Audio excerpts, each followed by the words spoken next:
Hai sobat ambis semuanya, bersama lagi dengan saya Kak Maria. Oke, hari ini kita akan belajar tentang listrik statis, yaitu materi IPA kelas 9 SMP. Kita mulai dari yang pertama adalah yaitu adalah kita akan bicara tentang atom.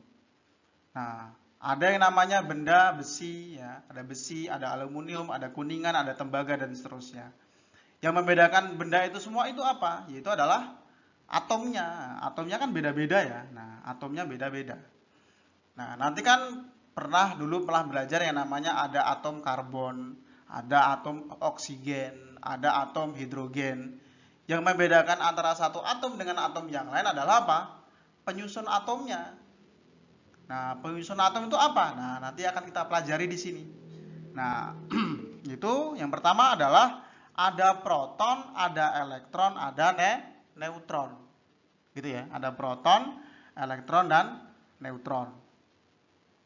Nah, di sini juga nampak di belakang di background, di sini ada N cell, M cell, L cell, K cell. Nah, ini adalah nama-nama kulit atom. Jadi atom nanti itu ada kulit-kulitnya, ada kulit 1, kulit 2, kulit 3 dan seterusnya. Nah, penamaan kulitnya itu apa? Dimulai dari huruf K. Kulit 1, kulit K. Kulit 2, kulit L. Kulit 3, kulit M, dan seterusnya. Setiap kulit itu ada pola tertentu. Ada pola jumlah tertentu elektron yang boleh ditempati. Nah, ternyata kulit 1 tuh hanya ada 2. Kulit 2 hanya boleh 8 dan seterusnya. Nah, untuk lebih lanjutnya nanti akan dipelajari di SMA ya. Oke, yang berikutnya adalah kita akan lihat lebih jauh. Nah, di sini. Tadi disebut ada proton, elektron, dan neutron. Nah, di sini nampak jelas seperti ini. Nah, ini disebut sebagai nukleon. Nukleon itu apa? Nukleon itu adalah inti atom.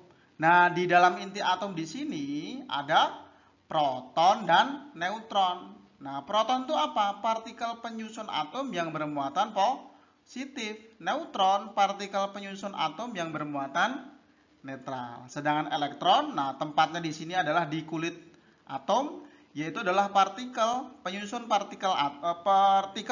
atom yang bermuatan negatif, gitu ya. Oke, yang berikutnya ion. Nah, apa itu ion? Nah, jadi gini, atom itu pada dasarnya netral.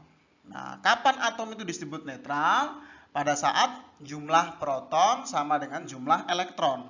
Jadi kalau atom itu netral, itu jumlah protonnya sama dengan jumlah elektronnya. Nah, contohnya atom helium. Helium itu adalah protonnya 2, elektronnya 2, dan seterusnya, nanti akan dibahas lebih lanjut. Nah, tapi atom yang pada dasarnya tadi dia itu adalah netral, ternyata dia juga bisa menjadi bermuatan, yang kemudian akan kita sebut sebagai ion. Ada ion positif, ada ion negatif. Apa itu ion positif? Yang kemudian kita sebut kation, yaitu adalah atom netral yang melepas elektron. Berarti dia itu melepaskan elektron, berarti dia jadi kekurangan elektron, sehingga dia jadi banyak positifnya, sehingga dia menjadi ion positif atau kation. Yang berikutnya ion negatif yang kemudian kita sebut sebagai anion, yaitu adalah atom netral yang menerima elektron. Dia menerima elektron. Nah, ini adalah cikal bakal nantinya yang kemudian dulu pernah kalian pelajari di kelas 8, itu tentang ikatan ion. Nah, kurang lebih dari sini ceritanya. Oke, yang berikutnya adalah kita ke benda-benda. Nah, tadi kan dibilang bahwasanya atom itu pada dasarnya netral. Namun, karena ada perpindahan elektron, maka yang terjadi adalah atom tersebut menjadi bermuatan. Bisa menjadi bermuatan positif dan juga bisa menjadi bermuatan negatif. Sama halnya dengan benda. Benda itu pada prinsipnya dia itu juga ada netralnya. Sebenarnya netral dia. Namun benda itu juga bisa menjadi bermuatan. Nah, kenapa bisa bermuatan? Ya karena terjadi perpindahan elektron. Lah, gimana cara tahunya perpindahan elektron? Nah, begini. Kalau pada benda akan terjadi perpindahan elektron pada saat benda itu bergesekan. Jadi ketika ada dua buah benda bergesekan, maka nanti akan terjadi perpindahan elektron. Ingat ya, akan terjadi perpindahan elektron. Benda yang kehilangan elektron, maka benda tersebut akan menjadi benda bermuatan positif. Benda yang menerima elektron, maka benda tersebut akan bermuatan negatif, dan seterusnya. Nah, di sini contoh nih, ini sudah satu paket ya. Misalkan rambut bergesekan dengan sisir, wol bergesekan dengan penggaris, kaca dengan kain sutra, kain dengan plastik. Nah, di sini wol dengan ebonit. Nah, gitu. Ini contohnya seperti ini. Nah, di sini nanti apa yang terjadi? Maka yang di sebelah kiri, nah ini nanti akan menjadi bermuatan positif. Yang di sebelah kanan akan menjadi bermuatan negatif. Nah, mungkin ada pertanyaan, terus berarti logikanya dari sini elektron pindahnya dari mana ke mana? Ingat ya, benda bermuatan hanya akan terjadi kalau terjadi perpindahan elektron. Jadi yang pindah itu elektron, bukan proton. Ya, jadi elektron yang berpindah ya. Nah, berarti pindahnya dari mana ke mana? Berarti elektron itu pindahnya dari sebelah kiri ke sebelah kanan. Berarti elektron rambut pindah ke sisir, elektron wol pindah ke penggaris, dan seterusnya. Nah, ini ada sedikit tambahan tentang deret triboelektrik. Nah, apa itu deret triboelektrik? Deret yang menggambarkan kecenderungan suatu benda itu akan menjadi positif atau negatif. Nah, nanti bentuknya seperti ini. Nah, ini sebenarnya ada banyak. Tabelnya itu sudah ada banyak. Cuman ini saya ambil 14 saja. Ada bulu kelinci, gelas, mika, dan seterusnya. Terus bagaimana cara mengetahui nanti dia menjadi positif atau negatif?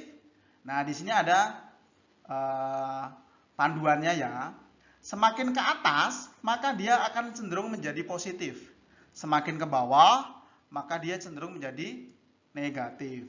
Contohnya apa? Misalkan gelas digosok dengan wol, apa yang terjadi? Maka gelas akan menjadi positif, wol akan menjadi negatif. Demikian juga misalkan mika dengan sutra. Mika kalau digosok dengan sutra, mika akan menjadi positif, sutra akan menjadi negatif. Nah, gitu ya. Oke, yang berikutnya adalah elektroskop. Apa itu elektroskop? Yaitu adalah alat yang digunakan untuk mengetahui benda itu bermuatan atau tidak, gitu. Nah, bentuknya kayak gimana sih? Nah, kita lihat di sini. Nah, di sini ada yang namanya elektroskop, ada knopnya atau disebut sebagai kepala gitu ya. Di sini sebagai batang. Nah, di sini sebagai daun elektroskop. Nah, atau daun. Nah, ini selubung. Nanti yang kita lihat cukup bagian tengahnya ini doang. Yang konduktornya aja. Nah, kita akan lihat bagaimana kondisi ketika benda tersebut netral, positif, atau negatif, dan kemudian didekatkan dengan elektroskop. Apa yang terjadi dengan elektroskopnya? Oke, kita mulai yang pertama. Ini pada saat benda netral dideketin ke elektroskop. Nah, ingat, kalau benda netral berarti apa? Positif negatifnya sama. Ingat ya, elektroskop juga sama dong, positif negatifnya juga sama. Karena kan dia kan netral juga. Nah, karena sama-sama netral berarti apa yang terjadi? Daun elektroskopnya tidak berubah, gitu. Nah, gitu ya di sini. Nah, di sini daun elektroskop tidak berubah, jadi tidak ada perubahan. Yang berikutnya adalah yang pada saat dideketin dengan benda positif. Apa yang terjadi? Nah, benda positif di sini dekat nih. Benda positif berarti bermuatan positif di sini. Nah, yang tadinya si elektroskop tadi netral, maka ini yang negatif ini dia akan menarik yang negatifnya si elektroskop. Berarti yang tersisa di bagian bawah adalah positif. Nah, jadi ini positif narik negatif. Negatifnya ketarik ke kepala, positifnya tertinggal di daun-daunnya, di kaki-kakinya atau daun elektroskopnya. Karena di sini ada dua, nah di sini ada dua, berarti terbagi dua ya, terbagi dua, sebagian di sebelah kiri, sebagian di sebelah kanan. Yang terjadi apa? Yang terjadi akan tolak menolak, sehingga apa? Daun elektroskopnya akan terbuka. Nah, kurang lebih seperti itu ya. Oke, yang berikutnya, bagaimana kalau dia dengan benda negatif? Benda negatif berarti dia negatif. negatif. Maka apa? Ketika dideketin ke elektroskop, maka benda negatif ini akan menarik yang positif. Nah, yang terjadi adalah positifnya ngumpul di kepala. Nah, positifnya ngumpul di kepala. Negatifnya ketinggalan di daun-daunnya atau di kaki-kakinya. Nah, terbagi dua, terbagi yang di sebelah kiri dan sebelah kanan. Karena sama-sama negatif, maka akan tolak menolak. Jadi daunnya akan terbuka. Nah, kurang lebih seperti itu. Oke, yang berikutnya adalah kita akan bicara tentang gaya listrik. Apa itu gaya listrik atau gaya Coulomb ya, nama lainnya ya? Yaitu adalah gaya tarik-menarik atau tolak-menolak antara dua muatan atau lebih. Jadi bisa tarik-menarik, bisa tolak-menolak. Ya, bisa tarik-menarik atau tolak-menolak. Nah, jika muatannya sama, sama-sama positif, maka akan tolak-menolak. Atau muatannya sama, sama-sama negatif juga akan tolak-menolak. Beda halnya kalau kemudian di sini positif, di sini negatif, maka dia akan tarik-menarik. Bagaimana perumusannya? Kita lihat di sini. Nah, F sama dengan K kali Q1 kali Q2 per R kuadrat. F itu apa?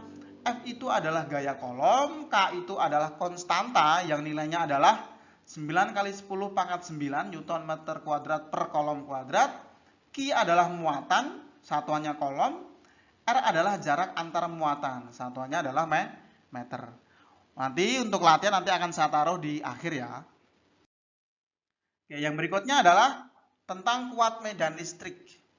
Nah, medan itu artinya adalah daerah. Nah, terus apa itu medan listrik? Nah, medan listrik adalah daerah di sekitar muatan listrik yang masih terpengaruh gaya listrik. Nah, gitu.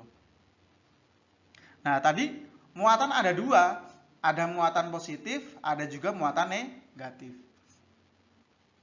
Masing-masing punya garis-garis medan listriknya sendiri. Masing-masing memiliki garis-garis medan listriknya sendiri. Nah, di sini kalau positif arahnya adalah keluar. Nah, negatif adalah arahnya masuk ya. Arahnya masuk. Nah, jadi kalau muatannya positif arah medan listriknya keluar, kalau negatif arah medan listriknya masuk. Nanti akan kita lihat interaksi antar muatannya seperti apa. Nah, ini nanti dirumuskan dengan E sama dengan F dibagi Q. E itu apa? Electrical field. Berarti itu adalah medan listrik. F adalah force, berarti adalah gaya listrik maksudnya. Q adalah muatan. Nah, satuannya seperti ini. Muatan listrik, Coulomb, gaya Coulomb, Newton, kuat medan listrik, Newton per Coulomb. Nah, ini bisa digunakan, ini rumusnya seperti ini, bisa kita modifikasi dengan menggunakan segitiga ajaib. Nah, mungkin kalian sudah pernah ketemu seperti ini ya. Nah, yang seperti ini. F-nya posisinya di atas, E sama Q di bawah. Garis horizontal ini artinya adalah dibagi, garis vertikal ini adalah artinya dikali. Berarti kalau ditanya F, berarti apa? E dikali Q. Kalau ditanya Q, berarti F dibagi E. Nah, dan seterusnya. Gitu ya. Oke, kita lihat yang berikutnya. Nah, interaksi antar muatan. Interaksi antar muatan ini apa? Nah, kita lihat di sini. Kalau ini adalah positif dengan positif. Nah, ingat ya, tadi kan positif tadi apa? Medan listriknya arahnya adalah keluar. Nah, berarti seperti ini. Jadi tidak ada garis-garis medan listrik yang bersentuhan. Karena kan tolak menolak ya, positif dengan positif. Demikian pula nanti negatif dengan negatif. Beda halnya kalau positif dengan negatif. Positif dengan negatif adalah tarik-menarik. Berarti garis-garis medan listriknya nanti akan saling berpadu atau saling bertemu. Nah, seperti ini. Positif keluar, negatif masuk, dan kemudian ketemu. Nah, berarti artinya apa ini? Ini adalah tarik-menarik. Nah, ini negatif dengan negatif nih. Nah, nih. Medan listriknya mana? Medan listriknya ke arah dalam, ke arah muatan. Tetapi apa? Meskipun ke dalam dan mendekat, dua-duanya itu saling mendekat misalkan, ternyata apa? Garis-garis medan listriknya tidak pernah bertemu. Artinya apa? Itu menunjukkan tidak ada tarik-menarik, tetapi yang terjadi adalah tolak-menolak. Nah, gitu ya. Oke, kita lanjut. medan listrik pada plat sejajar. Nah, itu maksudnya apa? Jadi nanti ini ada plat atas bawah yang kemudian atau kanan kiri ada dua plat sejajar, kemudian dihubungkan dengan sumber tegangan listrik, misalkan baterai atau aki gitu. Nah, kita lihat di sini. Nah, gini ya. Nah, ada sumber tegangan listrik. Nah, di sini ada area. Nah, ini adalah platnya tadi. Nah, ini berarti ada kutub positif, ini kutub negatif dihubungkan dengan plat sejajar ini plat. Nah, plat. Nah, memiliki jarak tertentu D. Nah, ini ada medan listriknya. Nah, medan listriknya, nah lihat di sini. Kalau di sini positif, maka plat yang di atas juga positif. Kalau di sini negatif, maka plat yang di bawah juga negatif. Arah medan listrik itu adalah dari positif ke negatif. Nah, akan kita lihat lebih lanjut. Nah, seperti ini ya. Arah medan listrik dari atas ke bawah. Ini sebenarnya materi SMA, tapi saya ambil yang di bagian sini aja nih. Yang sini masih boleh lah SMP. Yaitu medan listrik ternyata apa? Medan listrik, besarnya medan listrik itu sama dengan apa? V itu adalah beda potensial, D adalah jarak antara plat ini tadi. Nah, tulis lebih jelasnya di sini. Nah, ini pun juga bisa kita gunakan, kita kombinasikan dengan yang tadi, yaitu segitiga ajaib. Kita bisa menggunakan segitiga ajaib. Nah, jadinya seperti ini ya. Nah, gitu. V, E, D. Berarti kalau ditanya V, berarti apa rumusnya? E dikali D. Kalau ditanya E, berarti apa rumusnya? V dibagi D. Nah, gitu. Oke, kita lanjut. Usaha listrik. Nah, apa itu usaha listrik? Nah, kita lihat di sini. Usaha listrik adalah energi yang dibutuhkan untuk memindahkan muatan pada kedua titik yang memiliki potensial listrik berbeda. Nah, ini dirumuskan dengan W sama dengan delta V dikali dengan Q. Di mana W adalah work done atau usaha yang dilakukan atau diberikan. Delta V adalah perbedaan potensial atau beda potensial, karena juga disimbolkan dengan V, tapi lebih tepatnya adalah delta V, karena artinya adalah beda potensial listrik. Q adalah muatan. Nah, Joule, delta V adalah volt, Q adalah coulomb. Ini kita juga bisa gunakan segitiga ajaib di sini. Nah, jadinya nanti seperti ini. Nah, W, delta V, Q. Berarti W itu apa? Delta V kali Q. Delta V itu apa? W dibagi Q. Q itu apa? W dibagi delta V. Nah, kurang lebih seperti itu. Oke. Habis ini kita nanti akan ke latihan soal ya. Oke. Tapi sebelum kita ke sana, kita kesini dulu. Tabel satuan metrik. Ini sebenarnya sudah dibahas waktu kelas 7 SMP. Cuman ini saya ulas lagi ya, karena nanti akan sering kita pakai. Nah, ini nanti ada giga, mega, kilo, desi, senti, mili, mikro, nano, dan piko. Giga itu simbolnya G besar. Mega itu M besar. Kilo itu K kecil. Desi itu D kecil. Senti C kecil. Mili M kecil. Mikro itu bacanya nih mu ya. Nano itu N kecil. Piko itu P kecil. Ini artinya apa? Ini persepuluhan pangkat gitu ya. Ini berarti kalau giga itu 10 pangkat 9. 1 gigabyte berarti 10 pangkat 9 byte. Mega 10 pangkat 6. Misalkan 1 megavolt berarti 10 pangkat 6 volt. Kilo, nah ini biasanya kalau di kafe-kafe kan sering tuh 10K berarti artinya 10.000. Nah kan 10.000 kan jadi kan K kan 10 pangkat 3. D, nah 10 min 1. Ini jarang ya, tapi seringnya pakai ini ya. Senti, mili, mikro, nano, dan piko. Nanti bisa dihafalin ya kalau bisa ya. Karena nanti akan sering ketemu di kelas 9. Oke, sekarang kita ke latihan soal. Yang pertama. Nah, misalkan di sini diketahui dua buah muatan masing-masing 6 mikrokolom dan 4 mikrokolom terpisah sejauh 3 mm satu sama lain. Tentukan besar gaya listrik yang terjadi. Nah, oke, kita jawab. Pertama adalah diketahuinya apa? Q1 muatan 1 6 mikrokolom, yaitu 6 kali 10 pangkat min 6. Karena mikro tadi kan 10 pangkat min 6 ya. Terus yang berikutnya apa? Q2, muatan 2, 4 mikrokolom. Berarti 4 kali 10 pangkat min 6. Berikutnya jarak R-nya adalah 3 mm. Mili tadi berapa? Mili adalah 10 pangkat min 3. Berarti 3 kali 10 pangkat min 3 meter. Nah, K ini jangan lupa, K itu selalu dipakai ya, 9 kali 10 pangkat 9. Terus E, medan listrik ditanya. Nah, kita lihat rumusnya. Ini maksudnya F ini, harusnya ini adalah F ya. Nah, ini harusnya adalah F. Nah, ini harusnya F ya. Karena kan ditanya adalah gaya listrik ya, bukan E. Nah, ini ilustrasinya. 6 mikrokolom, 4 mikrokolom, terpisah sejauh 3 mm. Nah, gitu. Nah, F sama dengan K Q1 Q2 per R kuadrat.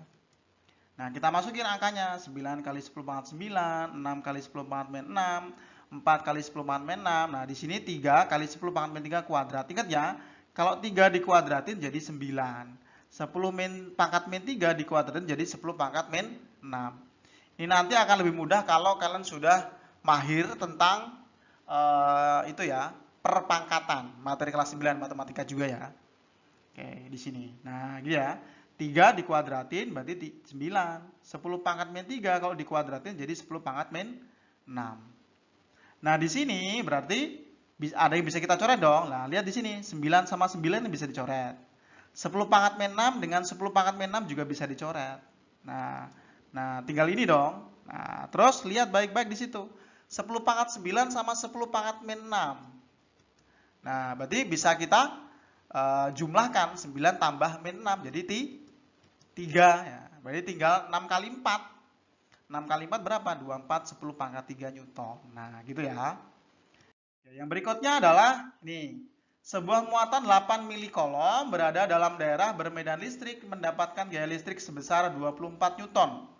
Tentukan kuat medan listrik di daerah tersebut. Jadi pertanyaannya adalah kuat medan listrik. Nah, yang diketahui apa? Yang diketahui adalah muatannya 8 milikolom, yaitu 8 kali 10 pangkat min 3. Mili ya, 10 min 3. Kemudian, gayanya berapa? 24 Newton. Nah, yang ditanya adalah E, kuat medan listriknya. Nah, berarti dari rumus, E sama dengan F dibagi dengan Q. F-nya tadi berapa? 24. Q-nya adalah 8, 10 min 3. Ada yang bisa dicoret nggak? Ada. 24 sama 8 kan sama-sama bisa dibagi dengan 8. Coret, ketemunya 3 yang di atas ya. Terus 10 pangkat min 3 ini kita bisa naikin ke atas. Ingat ya, materi tentang perpangkatan. Nah, berarti jadinya apa?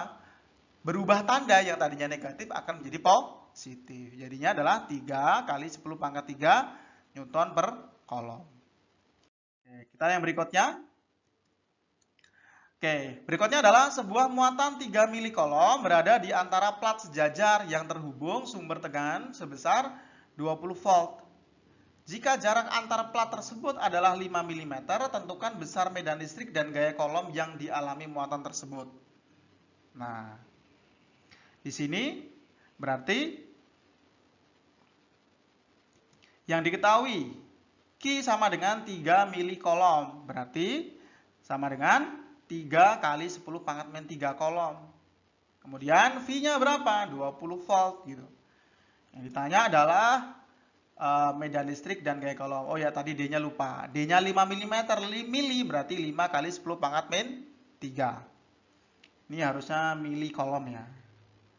Ini harusnya bukan kolom tetapi milimeter ya harusnya. Nah, salah nih, salah tulis. Oke, yang berikutnya adalah E sama F yang ditanya. Oke, berikutnya yaitu E sama dengan V dibagi D. V-nya adalah beda potensial listrik. Berapa tadi? 20 dibagi D-nya 5 kali 10 pangkat min 3. Ada yang bisa dicoret nggak? Ada, 5 sama 20 ya. Sama-sama dibagi 5. Berarti ketemunya 4 ya. Nah, terus 10 min 3-nya naik ke atas. Jadi positif ya. Berarti 4 kali 10 pangkat 3. Oke, kita lanjut ke yang F. Nah, kita hubungkan dengan rumus yang sebelumnya. F sama dengan E dikali Q. Berarti E-nya tadi 4 kali 10 pangkat 3. Q-nya adalah 3 kali 10 pangkat min 3. Nah, 10 pangkat 3 sama 10 pangkat min 3 bisa kita hilangkan kan ya. Karena kan kalau dijumlahkan 0. 10 pangkat 0 berapa? 1. Ya, jangan lupa. Berarti tinggal 4 kali 3. 4 kali 3 adalah 12. Ya, yang berikutnya adalah soal tentang ini.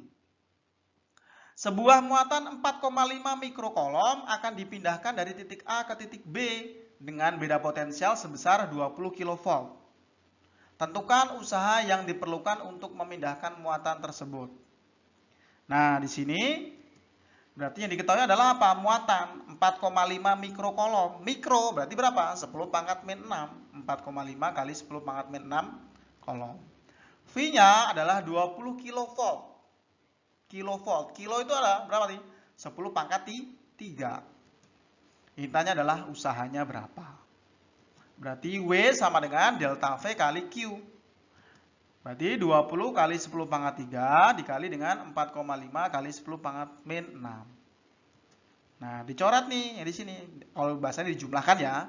3 tambah min 6. Jadinya berapa? Min 3 dong. Nah, tinggal kemudian 20 kali 4,5. Dapatnya berapa? 90. Berarti 90 kali 10 pangkat min 3. Ingat, 10 pangkat min 3 itu apa?